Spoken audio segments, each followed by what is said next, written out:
o nosso Pai, nosso Criador, esta luz espiritual que governa todo o universo, todo o espaço, que nós desconhecemos pela grandiosidade, nós pedimos nesse instante àquele a quem aprendemos a chamar de Pai, que nos abençoe.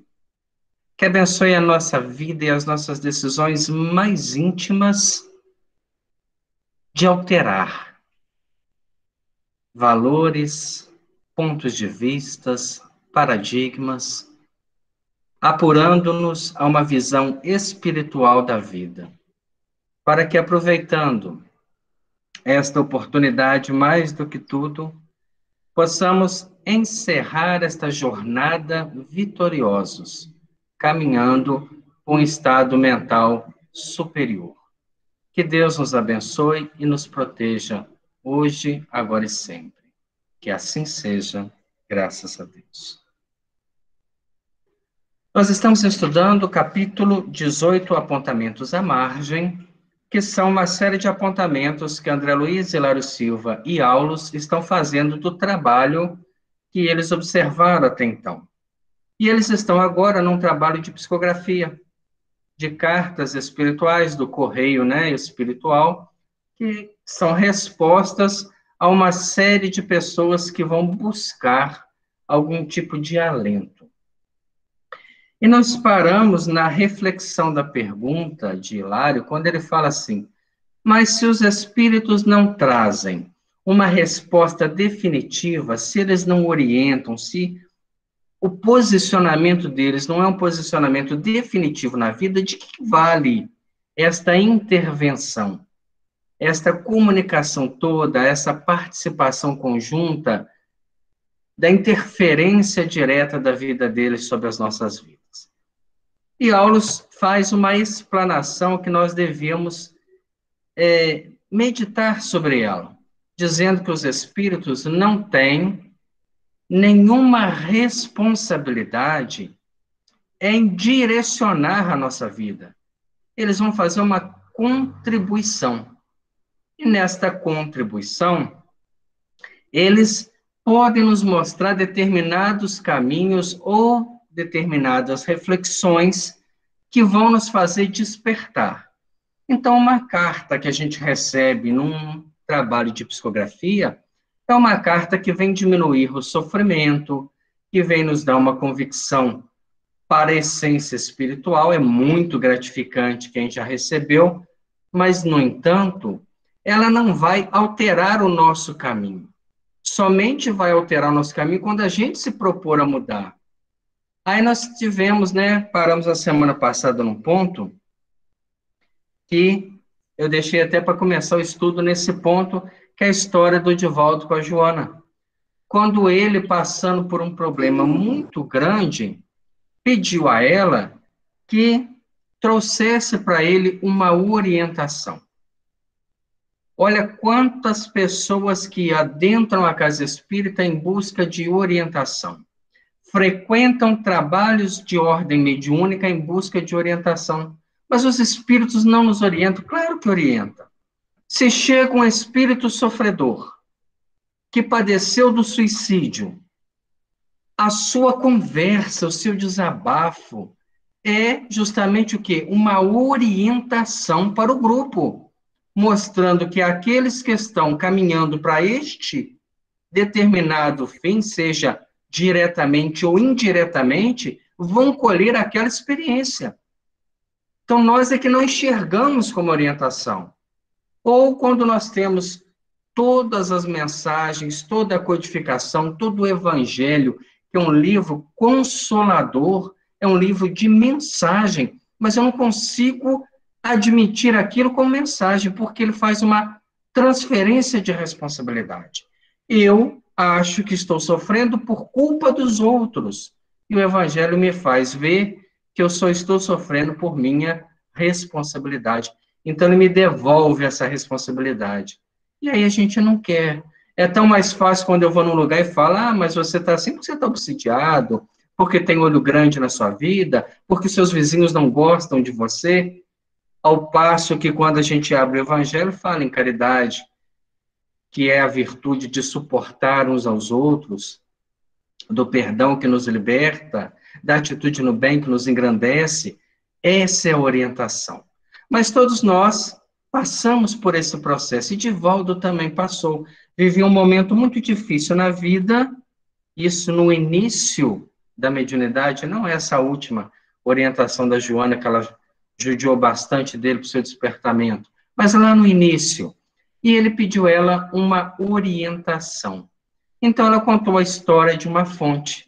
Era uma fonte que vivia no meio da floresta, que dessedentou os pássaros, que com o tempo dessedentou os vegetais, porque a fonte foi pedindo recurso, foi chovendo, foi crescendo a água, ela começou a se transformar num pequeno córrego, e descia pela ladeira, e agora ela dessedentava os vegetais.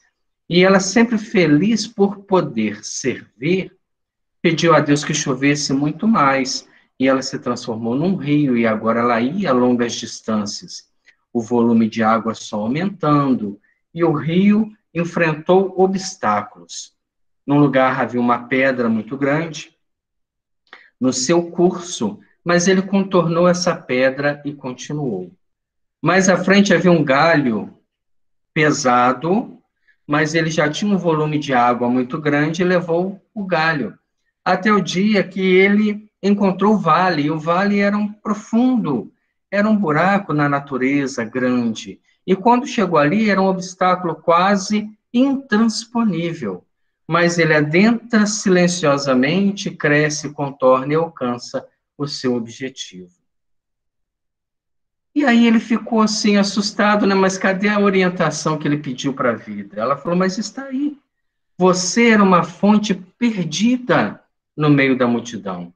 Um dia você dessedentou alguém que estava na situação igual a você mesmo. E você ficou feliz em ter feito bem. E essa pessoa bendisse o seu nome em oração. Então você, não satisfeito de ter servido apenas um, pediu a Deus que pudesse ir até as pessoas e servir muito mais. Então foi depositada a você uma confiança, você teve recursos. Não satisfeito com o bem que você já fazia, você quis ir mais longe. E Deus, então, fez com que você tivesse mais recursos e pudesse dessedentar o conhecimento de muitos. Encontrou obstáculos na vida, mas você já tinha maturidade e conseguiu contorná-los. Hoje você está no vale.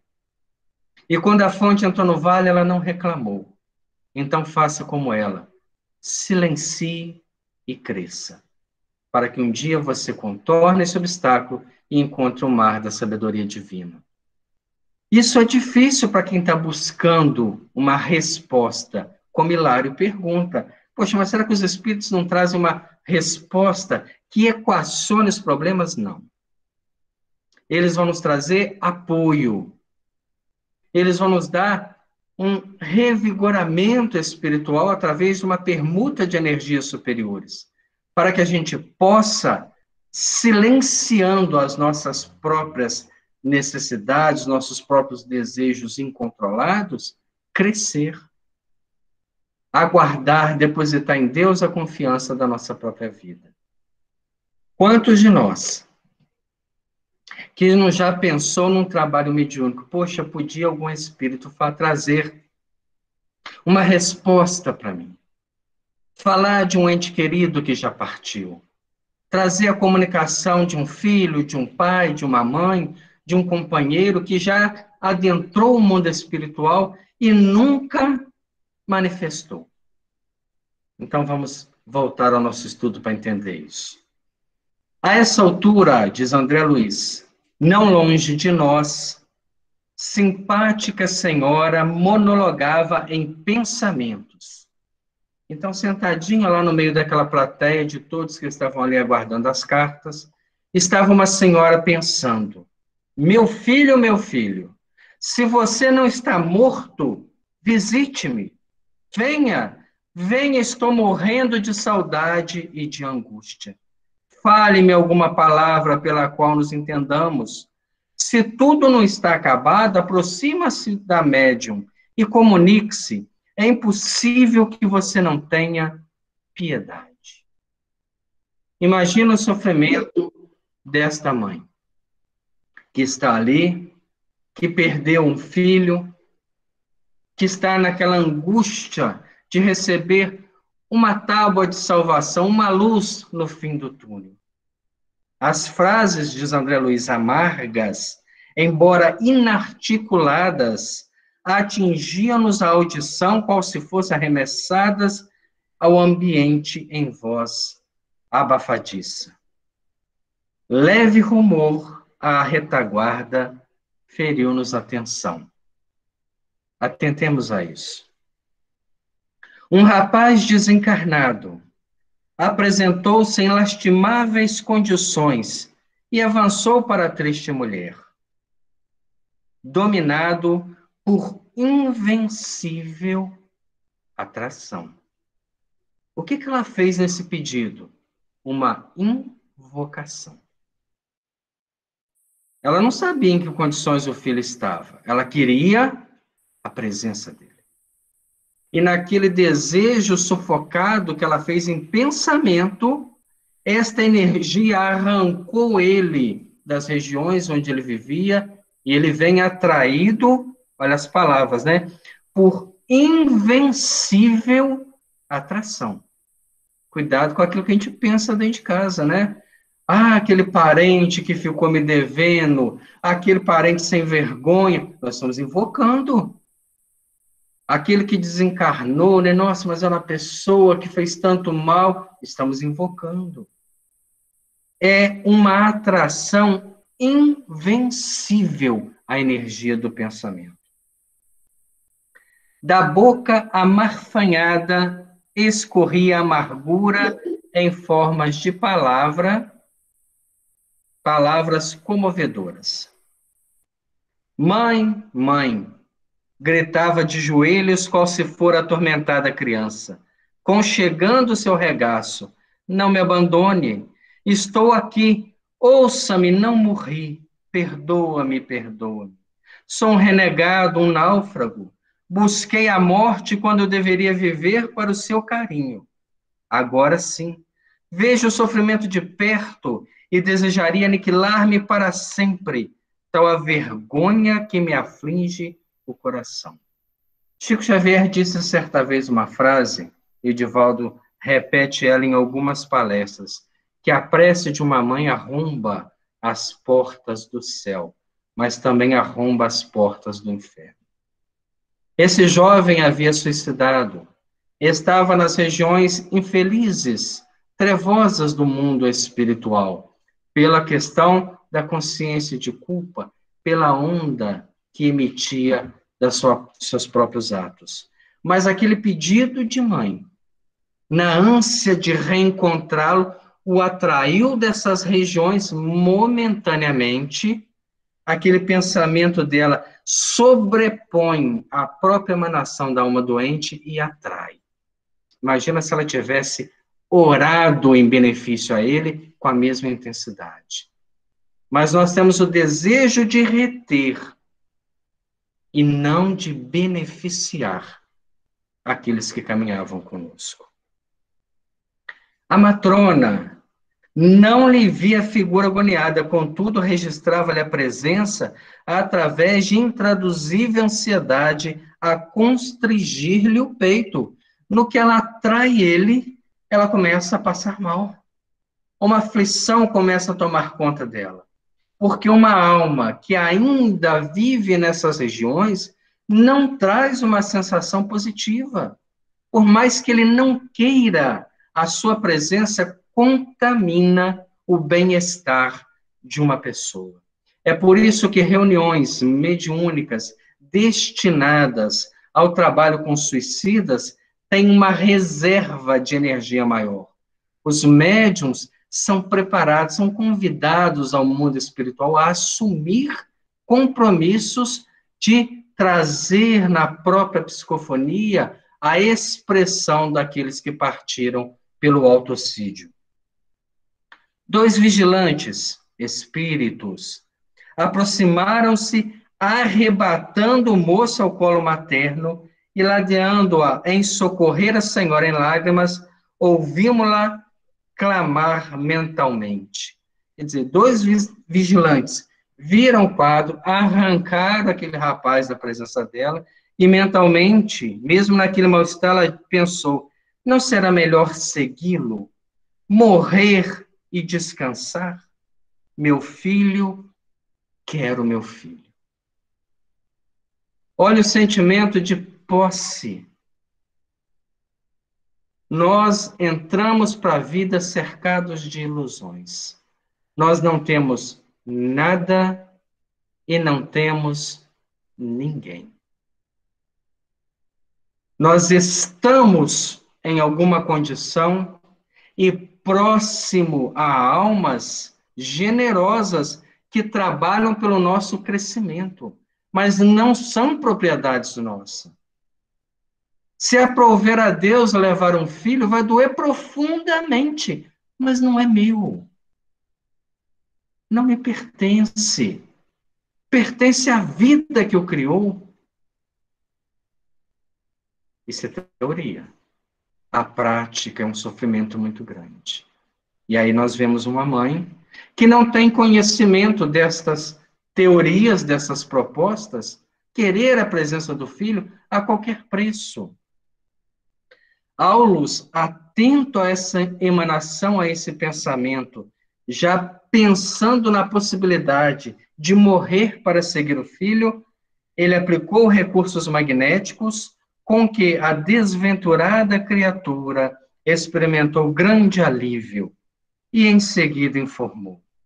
Anotemos o caso desta pobre mãe desarvorada.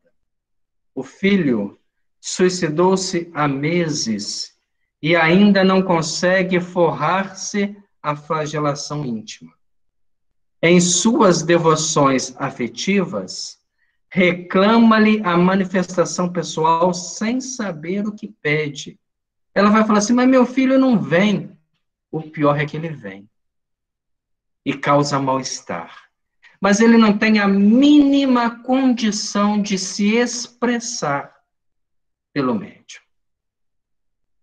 Quantas vezes estivemos, eu falo isso por mim, na sala mediúnica, e pensamos, meu Deus, mas será que não há ninguém, né, parente, que queira falar alguma coisa a nível pessoal? É esse desejo do ter.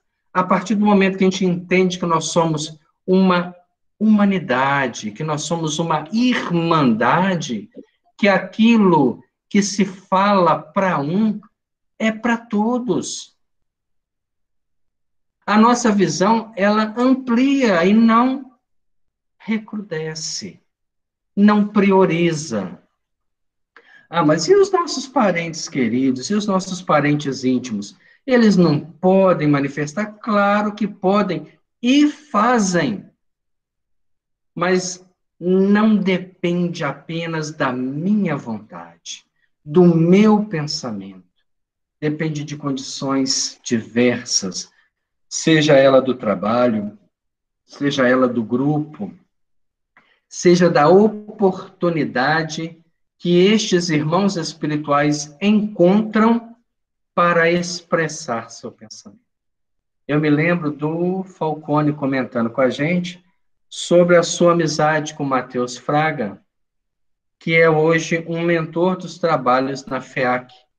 E eles eram próximos quando ambos estavam encarnados. E ele sentiu uma certa diferença, porque conseguia ver o amigo de outros tempos agora trabalhando, mas sem aquele privilégio do amigo comum que tinha quando estavam aqui. Era aquele companheirismo que trocavam, né, confidências, e lá ele era um trabalho incessante. Então ele pergunta, né, meu amigo, o que aconteceu? O que causou essa diferença na nossa amizade? E Mateus diz, Falcone, não há mais preferências. Todos são amigos na mesma intensidade. E o tempo que nós temos de atendimento é muito curto. Então, nós damos uma maior ênfase àqueles que estão precisando mais. Não é o seu caso, me perdoe. E isso é um depoimento de sinceridade. Veja Chico com Emmanuel.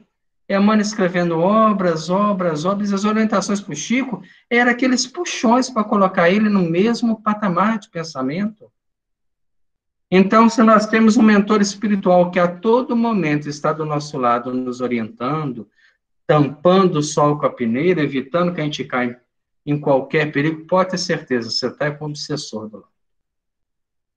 Porque mentor espiritual está à disposição do nosso crescimento. Trabalha pelo nosso crescimento. Mas, como dizia, né, lá antes da reunião, não vai carregar a gente no colo. Vai acender as luzes para que a gente possa passar. Mas depende da nossa vontade de mudar, da nossa certeza. E continua Aulus falando do rapaz. Não poderá, desse modo, recolher-lhe a palavra direta, entretanto, o contato do trabalho espiritual que aqui se processa incorporará energias novas para refazer-se gradualmente. Então, mãe sofredora, chega num trabalho desse e ora em benefício para o filho, esta energia o envolve. Eu me lembro das evocações de Allan Kardec no livro Céu e Inferno, e ele conversava com um dos suicidas que havia partido diante de uma situação muito superficial. Ele havia optado pela morte. E naquela evocação, uma senhora ali do grupo ficou muito constrangida com o sofrimento que ele passava. Então ela fez uma prece fervorosa para ele naquele momento. E ele, daquela prece toda, conseguiu captar uma única palavra que o alentou por alguns instantes. Então, orar por aqueles que partiram é sumamente importante. Mas cuidado com o pensamento, cuidado com as recordações, com as memórias, porque nós estamos invocando, nós estamos projetando energia. E esses pensamentos alcançam as pessoas, alcançam elas no nível de físico, de encarnados, e alcançam elas também a nível espiritual. Nós tivemos a oportunidade de estudar a história do livro Missionários da Luz, quando o instrutor espiritual promove uma reunião no mundo espiritual para os estudantes da mediunidade que estavam sob a sua guarda, pessoas encarnadas que tinham uma série de estudos nas casas espíritas, eram em média 300 trabalhadores coordenados por ele, e ele então prepara um trabalho de avaliação, de novidades, para que essas pessoas já tragam no campo da intuição algo diferenciado para estar, né, estudando junto com seus grupos. E daqueles 300, apenas 30 compareciam com mais ou menos uma regularidade, e um deles, que era regular, não havia comparecido. Então ele pede a um dos seus trabalhadores que fosse visitar esse espírita, que era orador, que era trabalhador, que era estudante da mediunidade, para justificar o porquê que ele não havia comparecido. E o espírito chamado Sertório, que recebeu a incumbência, vem atrás dele e encontra-se com André Luiz. Na verdade, eram dois que eles foram visitar, mas vamos nos atentar ao primeiro, né, a esse trabalhador espírita de ponta, orador. E quando chegaram ao quarto dele, ele estava tendo um pesadelo, um sonho conturbado, e um espírito sentado à cabeceira da cama conduzia aquele pesadelo, prendia a mente daquele trabalhador a recordações ruins, a cobrança, a uma discussão acalorada. E Sertório, chegando, vendo aquele quadro, pergunta ao espírito: mas que fazes aqui? Por que você está embaraçando para que o nosso irmão não consiga se libertar do corpo e comparecer aos trabalhos espirituais que o aguardam? E ele foi bem claro, ele falou assim: não, nós somos amigos, não somos inimigos, não sou um obsessor dele, mas hoje, no momento do jantar em família, ele colocou uma série de lembranças desagradáveis da minha conduta. E muita coisa que ele comentou era mentira. Eu vim aqui prestar contas. tirar satisfações, obrigá-la a se retratar comigo e conduzia esse companheiro a sonhos complicados. André Luiz pergunta a Sertório, mas nós podemos interromper? Ele diz, não, existe um livre-arbítrio.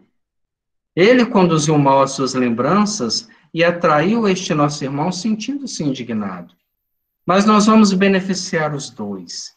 E conseguiram despertar o trabalhador que estava tendo pesadelo. E quando ele acorda assustado, ele fala, nossa, sonhei com um companheiro Oliveira, a quem nós conversávamos no jantar, me cobrando explicações. Que pesadelo horrível. Que realidade horrível. Se tivermos que lembrar dos desencarnados, que lembremos das coisas boas. Se tivermos que lembrar dos encarnados, que lembremos das coisas boas, porque eles vão sair do corpo físico e, como a prece da nossa irmã que queria o filho, vão ser atraídos até nós por uma energia vigorosa e podem se sentir ofendidos com a nossa forma de pensar. É por isso que Jesus diz a João no livro Boa Nova, em todas as situações, eu prefiro acreditar no bem.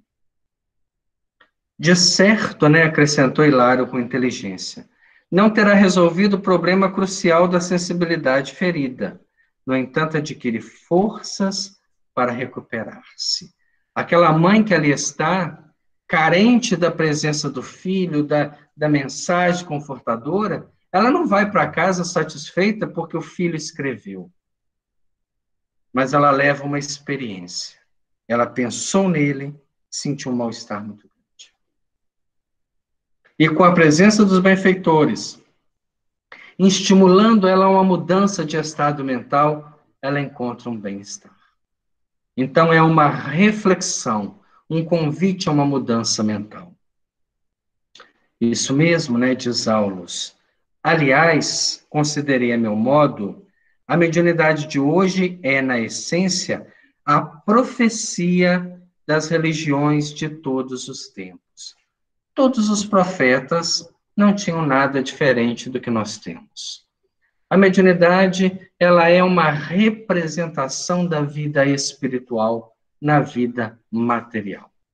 A partir do momento que nós encarnamos, nós entramos numa espécie de amnésia. Esquecemos da essência espiritual. Somos educados para a vida material. Você precisa crescer financeiramente, você precisa adquirir a sua casa, para gerir a sua família, para ter conforto. Não que isso não faça parte, é parte. Mas também existe o lado espiritual, quando nós devemos ser educados, também pensando nisso. Nós precisamos combater pensamentos ruins, instintos primitivos. Nós precisamos implantar o hábito da prece, da conversa sobre o Evangelho de nosso Senhor Jesus Cristo. Então, nós estamos nos reeducando para reeducar aqueles que estão à nossa volta. E como o processo é de uma mudança íntima e não coletiva, a partir do momento que a gente faz a nossa mudança, aqueles que convivem conosco tendem a serem arrastados por esta proposta. Aulus concorda com André Luiz a respeito da profecia. Aliás, o próprio Jesus diz isso, quando ele fala no final dos tempos, derramarei meu espírito sobre a matéria. Vossos filhos e filhas profetizarão, e vossos velhos terão sonhos. Ele trazia novamente a figura da mediunidade sob o aspecto da profecia, de você fazer uma antevisão da realidade espiritual. Sim, diz Aulus, com a diferença de que a mediunidade de hoje é uma concessão do Senhor à humanidade em geral. Olha o que Aulus está falando, repetindo Allan Kardec. Todos são médiuns. Porque todos no campo do sonho, no campo onírico, obtém comunicações de alto nível ou de nível inferior. Quando temos sonhos com aqueles que desencarnaram, experimentando experiências novas, é uma comunicação mediúnica. Quando temos sonhos turbulentos, de cobrança, pesadelos, são comunicações de baixo teor. É o momento que nós estamos intermediando outras fontes de vida, de conhecimento. Considerando a madureza do entendimento humano à frente da vida. Então, nós temos ela disseminada porque a humanidade deve estar amadurecida. Nós estamos caminhando numa caminhada longa e cada experiência remete a nós o quê? Um amadurecimento, uma percepção nova. Nós não podemos viver um dia e voltarmos a ser como no dia anterior. Cada dia que você vive algo diferente deve ser um acréscimo, seja para suas reflexões, meditações ou postura de conduta. Cada momento que está sendo vivido é uma oportunidade de desenvolvimento de algo dentro de nós. O fenômeno mediúnico não é novo. Nós temos, por exemplo, né, em obras antigas, a história, há 2000 anos, cita o médium Araxes, né, um médium egípcio, que fazia leituras de vidas espirituais antigas. No livro Paulo Estevão, cita Ágabo, né, que era um médium de psicometria, que tomando, né, a túnica, a faixa que envolvia a túnica de Paulo, era capaz de descrever os sofrimentos que o apóstolo passaria, que ele veio a sofrer durante toda a sua caminhada. Então, o fenômeno mediúnico, ele não é de forma nenhuma novo. Nova é tão somente a forma de mobilização dele, porque o sacerdócio de várias procedências jaz há muito século detido nos espetáculos do culto exterior, mumificando indebitamente o corpo das revelações celestiais. Vamos tentar entender o que Aulo está falando. Quem quiser desenvolver mediunidade, desenvolva moralidade. A partir do momento que você se aprimora moralmente, a mediunidade vai se tornar natural. Você começa a entrar num nível de vibração de vida superior. Então, a comunicação com esse nível se faz espontaneamente. Quanto mais a criatura renuncia e vive por uma proposta, mais ligada ao mundo espiritual ela está. E aí nós não dependemos de nenhuma expressão religiosa para isso. Tanto que nós temos na obra Memórias do Padre Germano, um médium excepcional, vidente, com uma percepção, com uma intuição aguçadíssima para resolver uma série de complicações daquela sociedade onde ele estava instalado. Nós temos médiuns fantásticos em diversas instituições, em diversas unidades de fé. A diferença é que a doutrina espírita trata a mediunidade como ciência. E a ciência é algo que precisa ser debatido, estudado, experimentado, registradas experiências para que a gente obtenha dela um melhor proveito. Para que a gente deixe de lado tudo aquilo que não pertence a ela. E aí a gente bate num obstáculo daqueles que são ainda ligados ao culto exterior, às superstições, às crendices popular, aos achismos que foram impregnados dentro da doutrina espírita. Nós vemos que as pessoas que se moralizam naturalmente desenvolviam a vidência, a audiência, a percepção. E por que nós não conseguimos? O que está faltando? É a nossa mudança, é a gente sintonizar, porque eles estão numa unidade de energia, de vibração constante. Eu é que preciso alcançar esta unidade. Enquanto a minha unidade de pensamento é terra a terra, ou nivela pela mediocridade do pensamento humano, eu não consigo expressar, espelhar um pensamento superior. Notadamente, continua Aulus, o cristianismo, que deveria ser a mais ampla e a mais simples das escolas de fé, há muito tempo como que se enquistou no superficialismo dos templos. Há pouco tempo nós conversamos sobre isso, na questão do templo, né, tão debatida hoje na questão da pandemia. Quantas pessoas que estão um tanto quanto descontentes com o movimento espírita, porque não voltou ao atendimento normal nas casas, nos templos. É a necessidade de ter um lugar para expressar religiosidade. Jesus não tinha templo. O seu templo foi a sua vida. Em todos os momentos ele expressou espiritualidade, seja na casa de Simão Pedro, seja nas viagens, seja na barca, seja nos montes, seja pregado na cruz, ele expressava a religiosidade, que era a sua vida. Ele não dependeu de uma construção para que lá dentro pudesse expressar religião.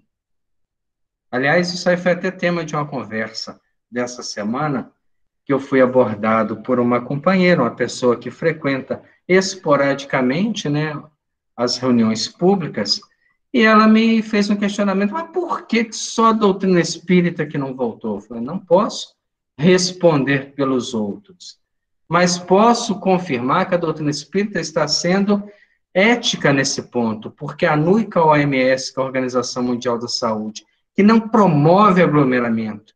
E ela falou assim: mas como é que nós vamos ficar sem religião? Eu falei: mas quem está sem religião?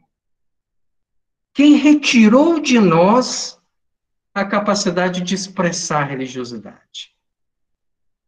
Ninguém.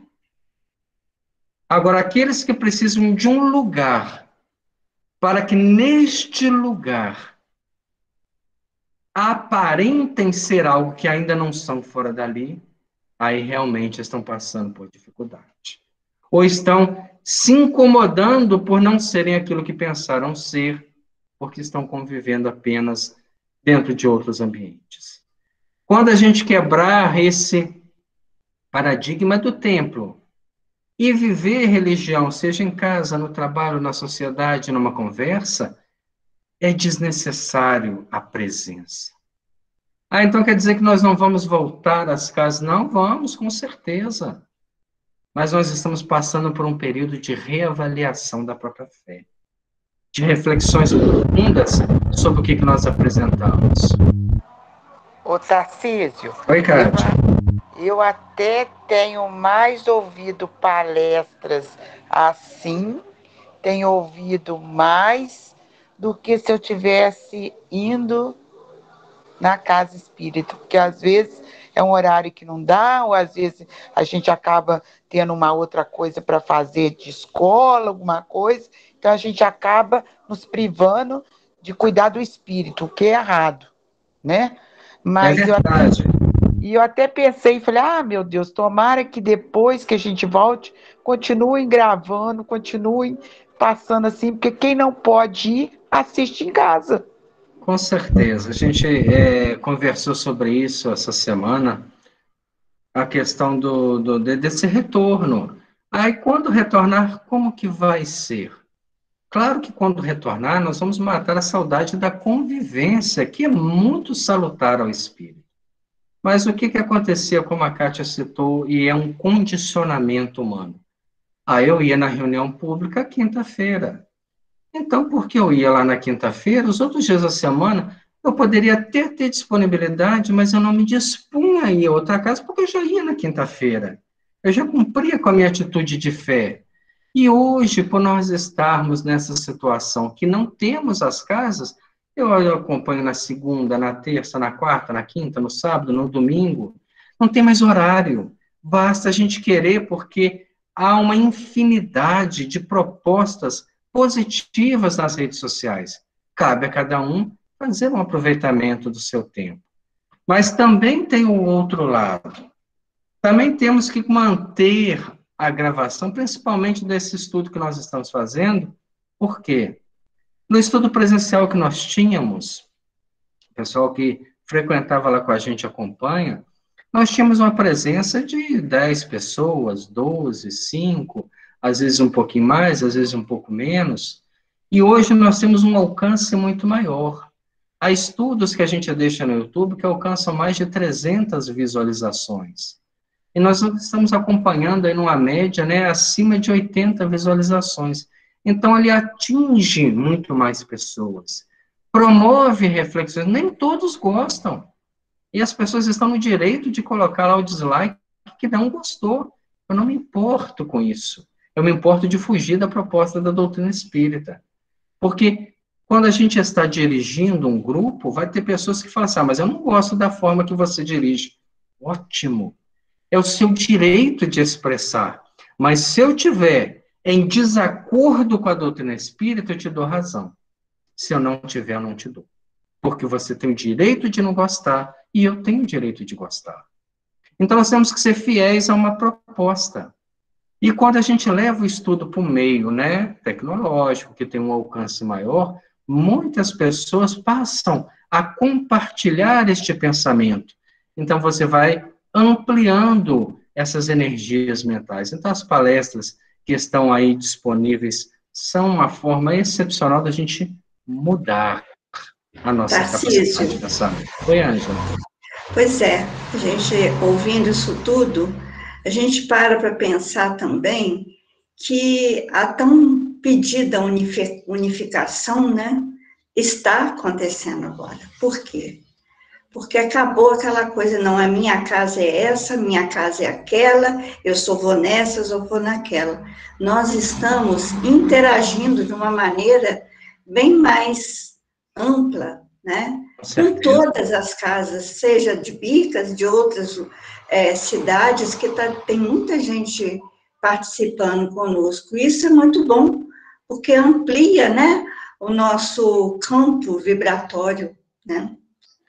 Deve ser uma alegria muito grande para o doutor Bezerra de Menezes, que trabalhou tanto pela unificação do movimento espírita, daquelas pessoas, né, que fundavam um grupo e se isolavam de qualquer outra proposta. Ah, não, meu grupo, a minha casa, né? Não é nada, ali é um espaço de expressão religiosa, é um templo. Mas a minha vida deve ser a minha expressão religiosa.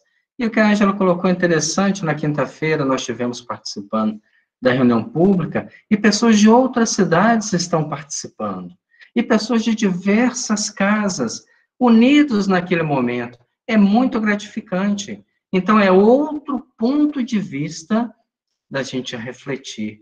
Não é necessário que nós tenhamos tantas unidades em templo, e sim fontes que nos unam o pensamento e promovam a reflexão satisfatória, uma convivência fraterna que, a princípio, por condições da pandemia, estão sendo apenas pela energia mental, mas com o passar do tempo será pela presença, será pelo companheirismo, pela convivência. É isso que nós esperamos para depois desse período todo.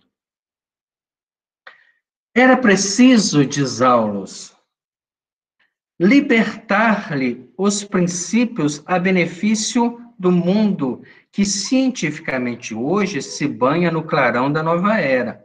A mediunidade hoje, ela é uma expressão científica, como a reencarnação.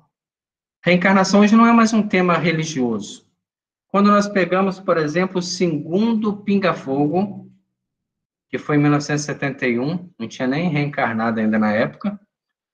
E nesse segundo pinga-fogo, temos a presença do Dr. Hernani Guimarães, que foi um dos que trabalharam pela parapsicologia no Brasil, pela psicobiofísica.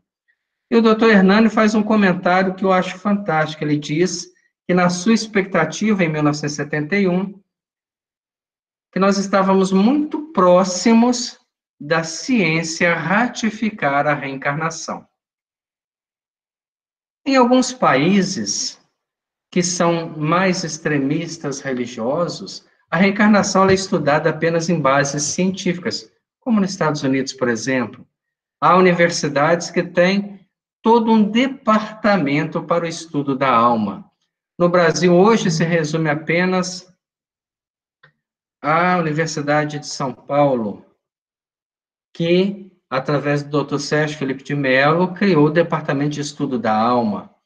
E ali começa a se estudar esse princípio. A Universidade Federal de Juiz de Fora já faz um trabalho sobre o magnetismo, sobre a ação do magnetismo em pacientes que estão na UTI, que estão internados em estados de dificuldade de recuperação física. Então, esses princípios começam a alcançar a ciência. E a mediunidade tem que estar no mesmo nível. Ela não pode estar ligada agora a uma série de superstições, a uma série de adereços que não fazem parte do corpo de estudo que Allan Kardec deixou.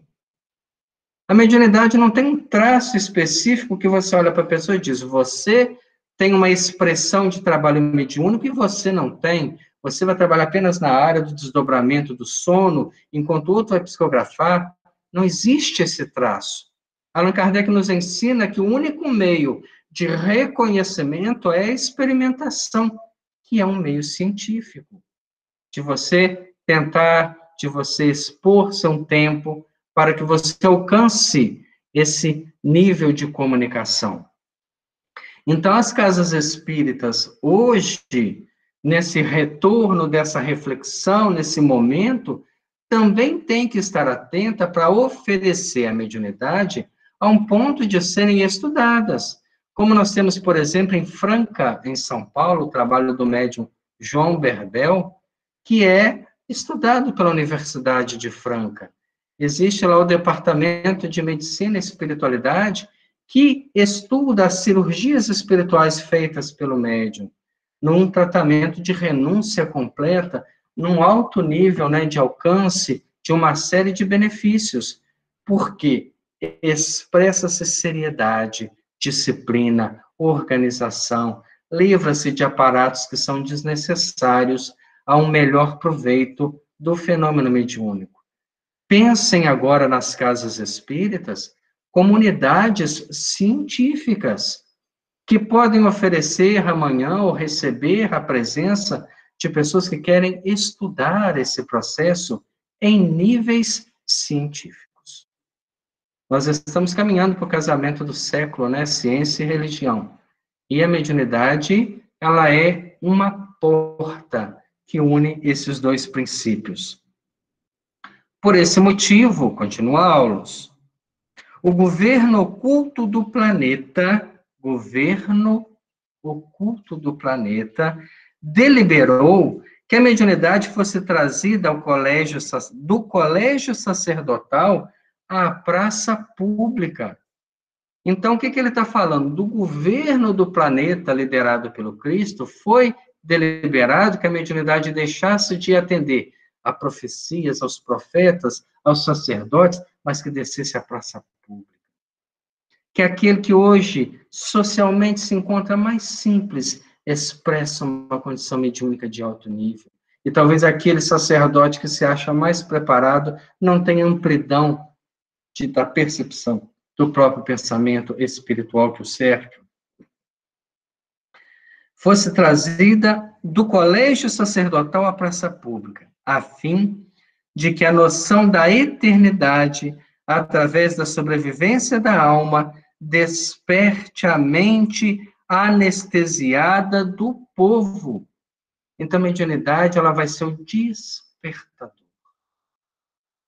Quando eu vou num trabalho desse, que tem cartas psicografadas, nós vamos para ver pessoas despertarem daquele sono do sofrimento. Só eu que sofro, só eu que perdi, só eu que sou incompreendido, e de repente você vê várias almas que sofrem, e uma mensagem que consola um, atinge a todos.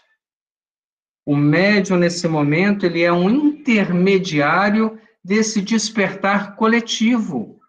Por isso ele precisa estar atento ao seu compromisso. Aí ele desperta as pessoas, porque está intermediando uma mensagem de nível superior e se permite viver totalmente difundido a outros valores que não enobrecem a criatura. Não condiz mais. É voltar à conversa de Jesus com João, quando ele diz, João, é impossível para o homem viver para as virtudes sublimes do céu e para os prazeres condenáveis da terra. Chega o momento que você precisa optar. Você precisa decidir, tomar uma atitude, mudar. É o convite lá do estudo, né? Quando Jesus chega e nos encontra, nós é que temos que mudar para estar com Ele. Não é Ele que vai mudar para estar conosco. Ah, Senhor, vem fazer parte da minha vida, eu já estou aqui, você que precisa mudar para estar comigo. Foi assim com todos aqueles que ele encontrou. Vamos pegar, por exemplo, né, o encontro dele com o Zaqueu, que foi citado no estudo que a Rita deixou para nós no grupo. Zaqueu apenas preparou a casa. Jesus veio, ele convidou os judeus que pudessem ceiar ali também, e Zaqueu naquela busca, né, de amigos que ele não tinha, porque ele era judeu e trabalhava com os romanos. Então, ele era desprezado pela própria raça, e ainda era um cobrador de impostos, né, aí era ainda desprezado pela condição social das pessoas, porque estava cobrando, tirando recurso. E Zaqueu fala para Jesus, Senhor, se eu prejudiquei alguém, eu vou restituir 4 vezes mais essa pessoa, e metade dos meus bens eu vou dar aos pobres. É ele que mudou. Não foi Jesus que mudou. Ele preparou a casa para que Jesus o visitasse. Nós também temos que preparar a nossa casa mental, a nossa casa emocional, a nossa casa sentimental, para que ele venha.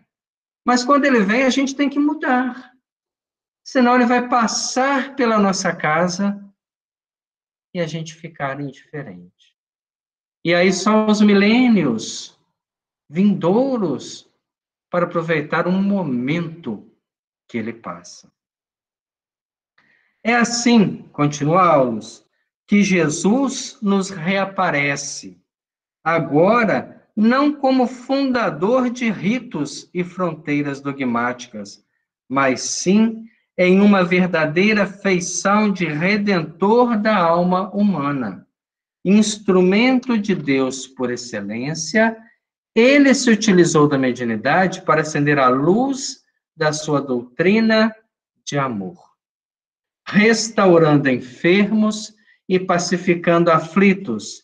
Em muitas ocasiões esteve em contato com os chamados mortos, alguns dos quais não eram senão almas sofredoras, a vampirizarem obsidiados em diversos matizes.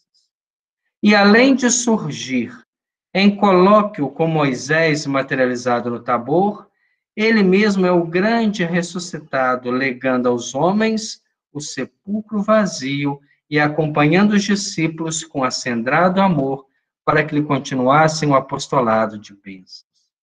Então, Aulus faz um resumo da mediunidade na história.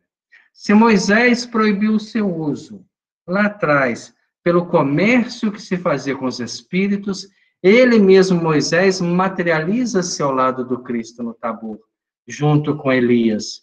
E Jesus, tendo deixado o túmulo vazio, mostrando a alegoria da morte, que todos os túmulos que lá estão e continuam vazios, porque a alma sobrevive àquilo, continuou com os apóstolos no dia de Pentecostes, na disseminação do Evangelho. Mas a mediunidade mudou de setor. Deixou de atender o sacerdócio para chegar ao alcance de todos. Para fazermos o bom uso dela, é necessário estarmos planificados da base do conhecimento, da estruturação, da experimentação, da própria experiência que se adquire com o tempo. Não devemos abordar o mundo espiritual com fugalidades, com questões pessoais, com questões apenas de interesse momentâneo. Não sabemos que o mundo dos espíritos estão cercados de trabalhos superiores, E Allan Kardec deixa bem claro em O Livro dos Médiuns que os espíritos superiores não estão à disposição de nenhum empreiteiro de sessão, que a qualquer momento ele possa adentrar a uma sala e colocar-se à disposição para que os espíritos superiores respondam. Eles têm ocupações, estão à nossa disposição em hora e data marcada pela disciplina. Mas o médium não é médium apenas naquele momento, e vai continuar intermediando correntes mentais durante todas as 24 horas do dia, todos os dias da semana e todos os dias da própria vida. Então, atentando a isso, a gente começa a despertar para uma realidade maior. Hilário, como nós, né, esboçou o sorriso de um estudante satisfeito com a lição e exclamou: "Ah, sim, tenho a impressão de começar a compreender." A humildade de Hilário nesse ponto aí nos toca, né?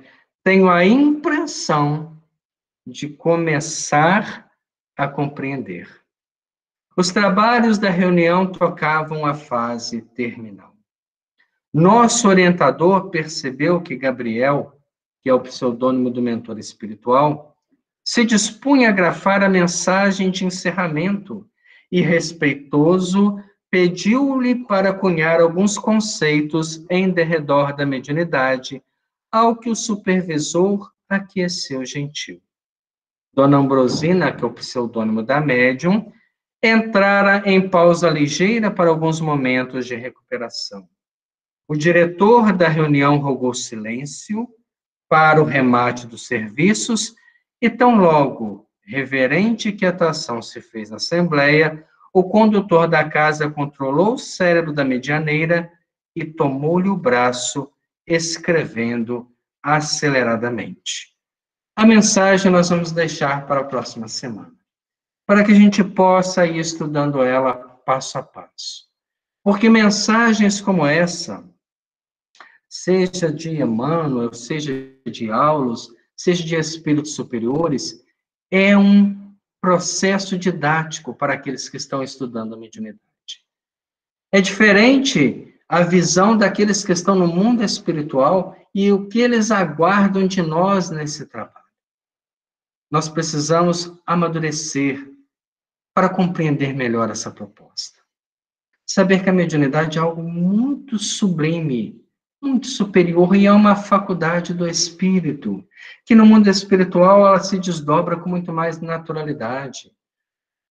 Que nós temos, por exemplo, materializações no mundo espiritual.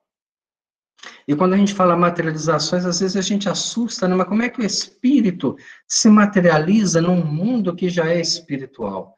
Porque existem dimensões que são cada vez mais puras, cada vez mais distantes. Na quinta-feira mesmo nós citamos uma passagem do livro Obreiros da Vida Eterna, quando o espírito de Asclépio, ele é materializado no mundo espiritual. Houve uma reunião, do qual André Luiz fez parte, e um grupo escolhido, né, a dedo, participou para que pudessem tirar dúvidas a respeito de questões de vida, de questões evangélicas, e eles organizaram uma reunião onde eles fariam a evocação desse espírito, que já habitava uma região onde não havia mais a forma humana. Era um espírito que já havia ascendido o mundo maior, o mundo feliz. E quando ele é trago àquela dimensão da colônia espiritual que eles habitavam, ele necessitava de uma projeção. Então foi feito através de um cristal líquido, como nós temos nos aparelhos de televisão, foi feita uma concentração para que aos poucos ele conseguisse materializar apenas da cintura para cima. E as perguntas eram feitas a ele e ele respondia a elas. Todas as perguntas que foram feitas a Asclépio, ele responde retirando-se da própria túnica um pergaminho e lendo uma mensagem do Evangelho segundo o Espiritismo. Então nós vemos que se nós temos dúvidas, ali está o manancial de resposta. Se nós temos questionamentos, ali está a nossa resposta.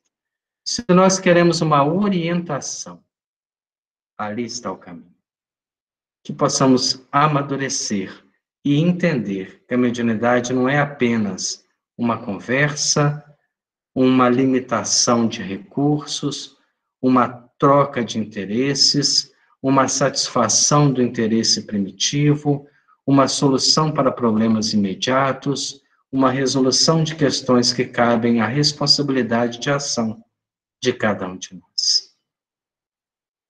Que façamos a nossa prece de agradecimento. Senhor Jesus, mestre e amigo, que nestes estudos que temos feito sobre a mediunidade, possamos compreender um pouco mais a extensão desta ferramenta, deste sentido, que deve nos acompanhar deste momento a todos os caminhos que ainda faremos pela imortalidade do infinito. Não temos dimensão, Senhor, da grandiosidade que ela tem, dos recursos que se reserva a partir do momento que se eleva. Conhecemos nas expressões ainda mais inferiores, mais imediatas, das atitudes ainda pequenas, mas vemos através de médiuns que trabalham a nível superior, seja na psicografia de obras, seja na vidência, seja na percepção, uma série de trabalhos de nível superior destinado ao desenvolvimento da alma humana. Permita, Senhor Jesus, que cada um de nós possa crescer em espírito e alcançar os objetivos maiores que a mediunidade nos reserva. Pedimos a Deus que nos abençoe, que abençoe a nossa noite de sono, que possamos deixar o corpo físico e entrar em contato com os benfeitores espirituais que estão nos aprimorando para trabalhos de ordem maior. Que abençoe os nossos irmãos que estão partindo pela pandemia, que possam refletir também na pequenez de uma existência nesse planeta. E aqueles que aqui residem ainda, Senhor, que possam orar em benefício dos desencarnados, trazendo sempre memórias positivas, memórias boas, que remetam aos nossos irmãos, reflexões de ordem maior. Que Deus, nosso Pai, nos abençoe e nos direcione, hoje, agora e sempre. Que assim seja, Senhor. Graças a Deus. Então, nós agradecemos a presença de todos.